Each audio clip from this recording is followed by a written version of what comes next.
We are not going back. And we will make America great again. 시청자 여러분 안녕하십니까? 한면택 기자입니다. 미국의 47대 대통령을 뽑는 2024 선거일이 이제 2달도 채 남지 않았습니다. 9월 9일에는 D-57입니다.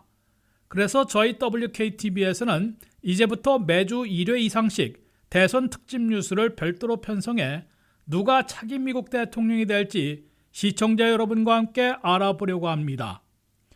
첫 번째 주제는 여기를 보면 백악관 주인이 보인다입니다. 미국 대통령은 현직 대통령이 재선되면 대수가 바뀌지 않습니다. 그러나 이번에는 46대인 조 바이든 대통령이 불출마하기 때문에 공화당 도널드 트럼프 후보나 민주당 카말라 해리스 후보 중에 누가 당선되더라도 내년 1월 20일 제47대 대통령에 취임하게 됩니다. 미국의 대선은 11월 5일 전국 50개 주와 워싱턴 DC 그리고 미국령 지역에서 일제히 실시됩니다마는 한국과는 달리 전체 투표에서 한 표라도 많이 얻는 후보가 당선되는 직접 선거는 아닙니다.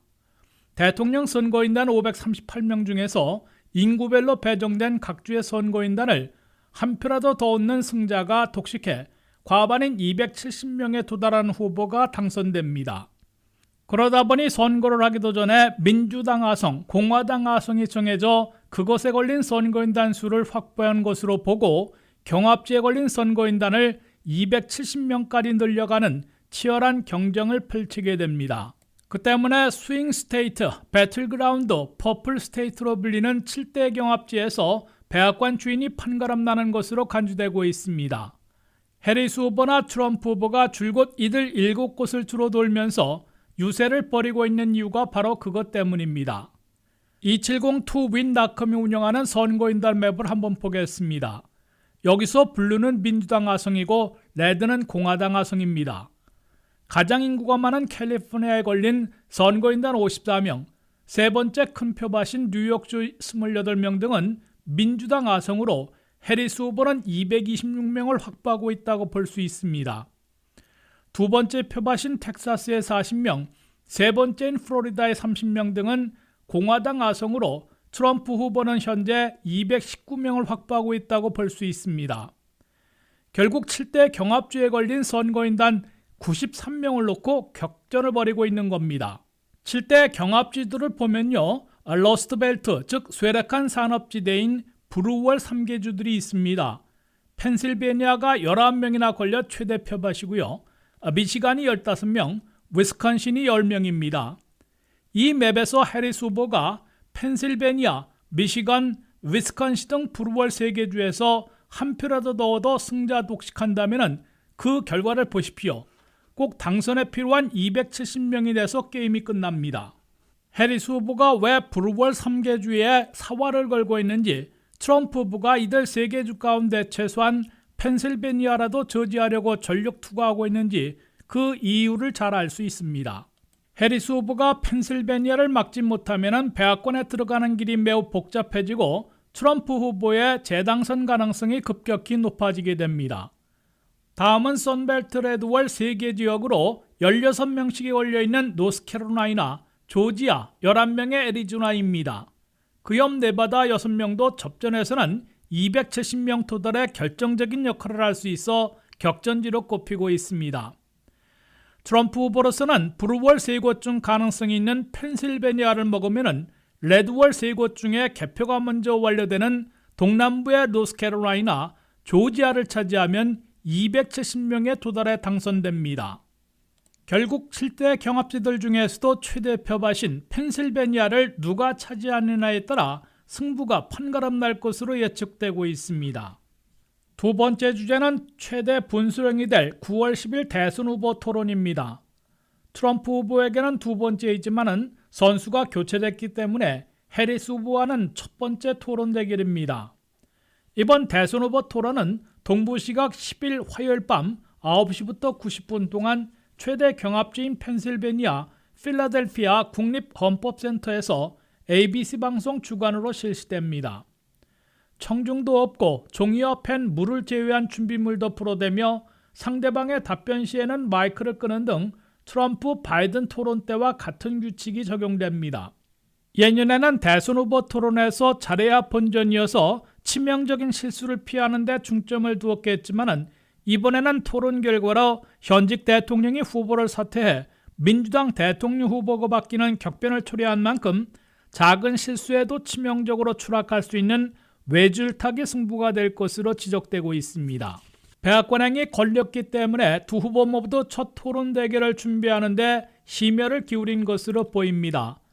해리스 후보는 최근 닷새 동안 펜실베니아주 피츠버그의 한 호텔에서 두문 분출하며 상대방 후보와 비슷한 몸짓과 제스처를 가진 모의 상대를 앞에 두고 토론 연습을 하고 옛 힐러리 참모들의 조언을 들으며 토론 대비에 전력 투구한 것으로 뉴욕타임스 등 미 언론들은 전하고 있습니다. 예비의 트럼프 공화당 후보는 상대적으로 풍부한 토론 경험과 준비가 돼 있는 만큼 별도의 토론 준비 작업은 하지 않았으나 참모들과 뉴저지 골프클럽에서 3시간이나 질의응답 주고받기를 갖고 일요일과 월요일에도 반복기로 하는 등 예전과는 달리 토론 준비에 매진하는 모습을 보였습니다. 양진영의 토론 전략에 대해 뉴욕타임스가 상세하게 보도했습니다.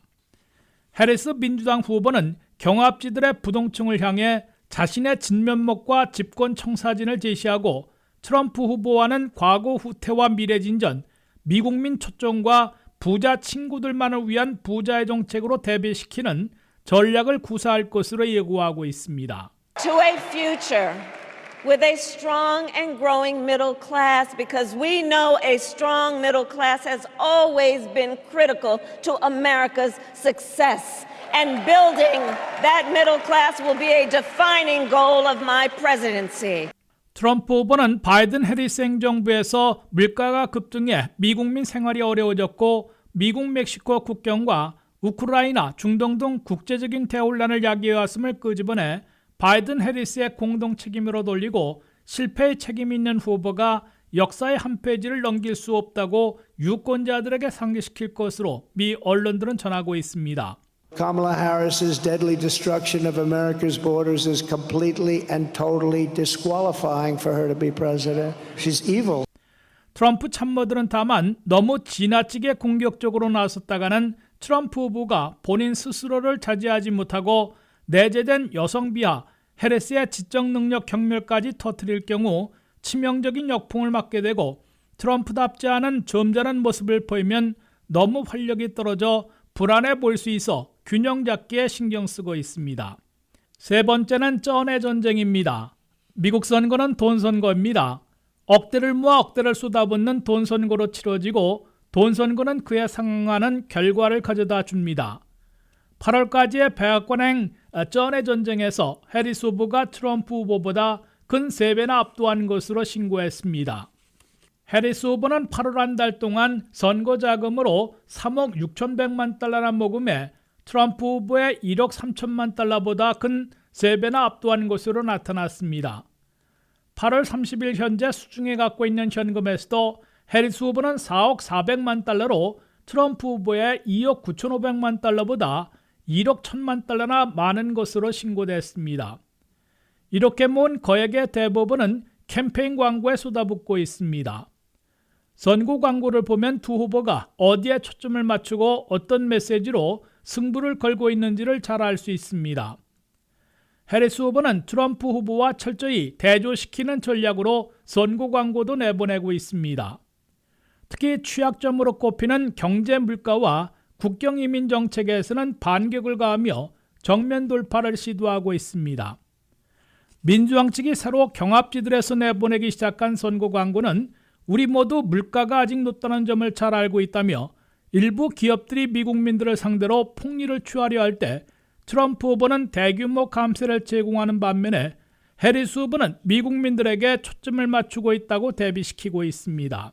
We all know costs are too high, but while corporations are gouging families, Trump is focused on giving them tax cuts. But Kamala Harris is focused on you. 블록드라는 선거 광고를 보면은 국경 안전과 관련해 해리스 후보는 국경 순찰대 증강에 찬성하고 있으나 트럼프 후보는 증강안을 담은 초당적 법안을 선거 때문에 가로막았다고 주장하고 있습니다.